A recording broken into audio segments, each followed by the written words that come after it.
Hey, this is Dr. B, and let's talk about theoretical and actual yield.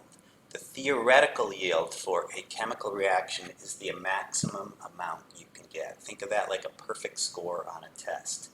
The actual yield, just like the grade on a test, might be a little lower, it might be a little higher.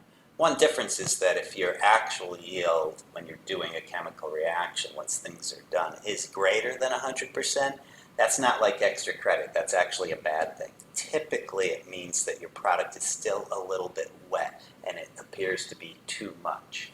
So, there it is. The maximum amount is the theoretical. The actual amount is the actual.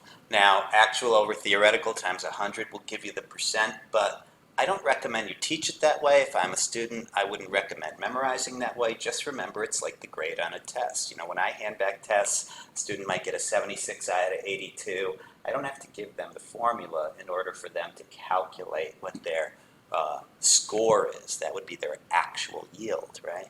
So that's what it is.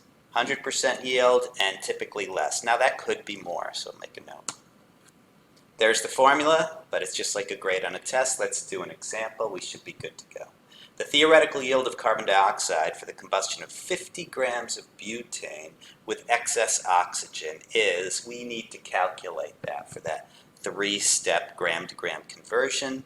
We'll get the theoretical yield. Then it says if you actually only got 25 grams, what is your actual yield? So let's find the solution to that three-step gram-to-gram problem. As usual, we start with what we're given, which is the 50 grams of butane. We draw our three lines. It's a good idea to also draw equals grams of CO2. See, that's where we're going. So make sure you write equals CO2 right there. And then if you've got, well, I think it's, 48 plus 10. If you've got 58 grams of butane, that's a mole. And every 2 moles of butane produces 8 moles of carbon dioxide.